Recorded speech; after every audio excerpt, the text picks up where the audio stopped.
All right, welcome back. In math today, we talked about the next kind of segment in our number sense chapter, and that would be factor strings and prime factorization. They sort of go hand in hand, and there is a really good strategy to find them.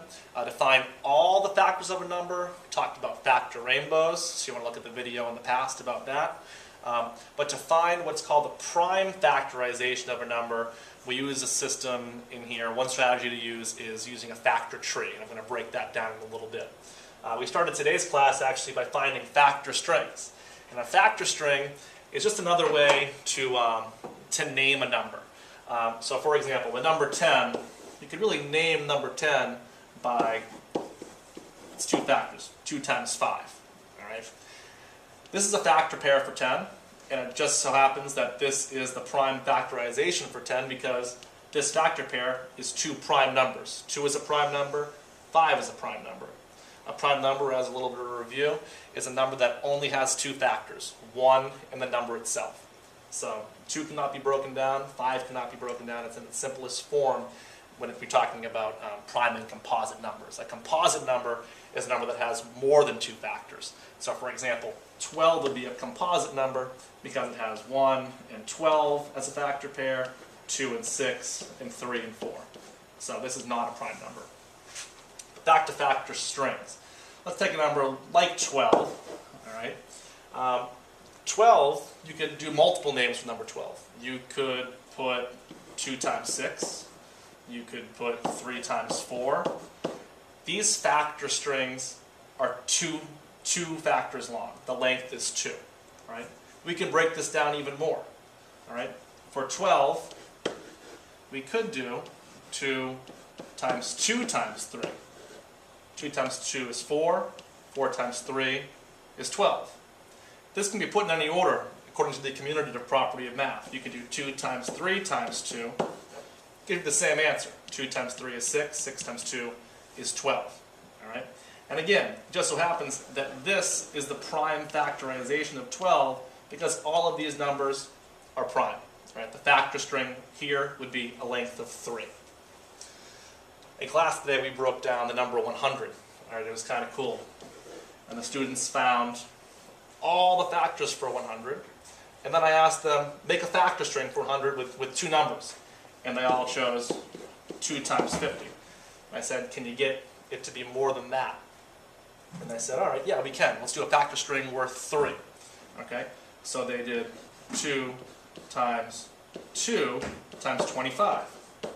2 times 2 is 4. 4 times 25 is 100. That makes sense. That's a factor string worth 3. But this is not a prime number. All right? So you could break it down even more than that. And I did 2 times 2 times 5 times 5. 2 times 2 is 4. 4 times 5 is 20. And 20 times 5 is 100. And they can't break it down anymore. All these are prime numbers.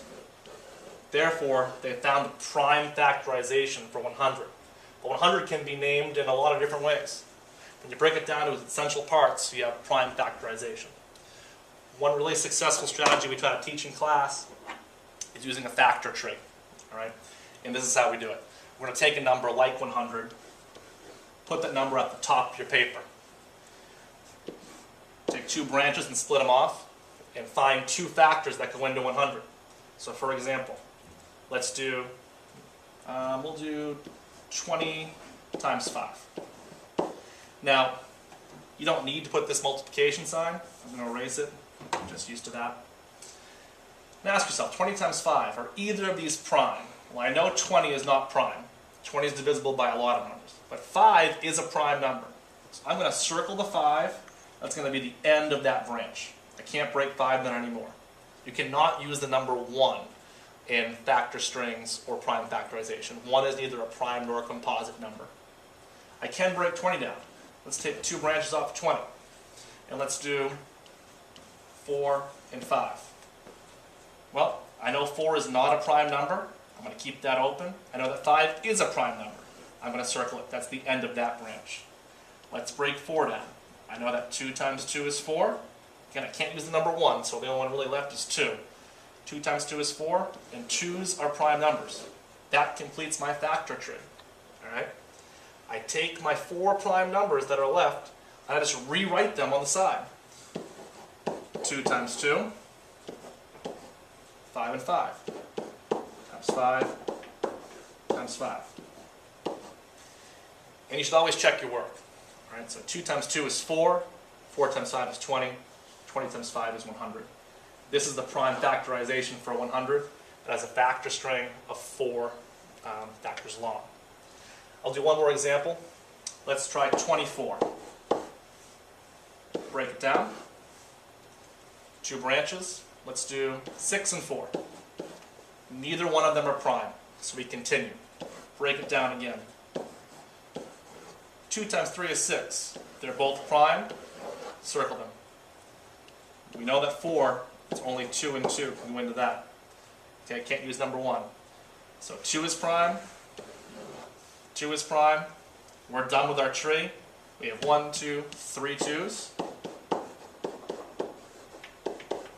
And 1, 3. You can cross them off as you go. Check your work. Does this equal this? Is this the product of this? 2 times 2 is 4. 4 times 2 is 8. 8 times 3 is 24. That makes sense. And that is the prime factorization for the number 24. When you have a factor string made up of only prime numbers. So let's practice some at home. I'll give you a couple to practice. Right? First, make a factor tree for the number 50. Stop the video and try that. When you have stopped the video, one way you could do it, all right, is 10 times 5. You're going to know that 5's prime number. 10 can be broken down to 2 times 5. Both prime. You might think a number like 50, that's kind of a big number. It's going to have way more factors than this for the prime factorization. But it doesn't.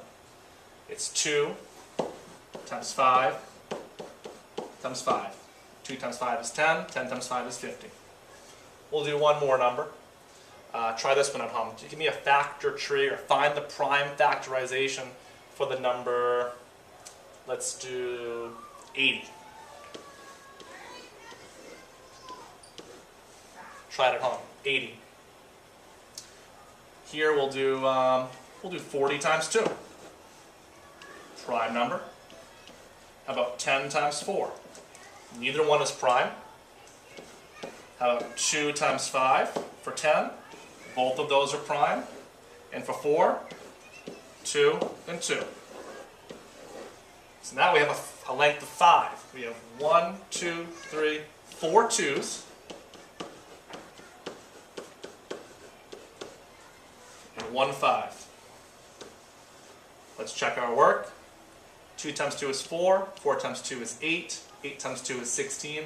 And 16 times 5 is 80. So that would be right. That's the prime factorization for 80. Again, if you have any questions here, please let me know. Come in early for extra help. And again, thanks to Sophia for helping me film. So thanks, Sophia. Best of luck at home, guys.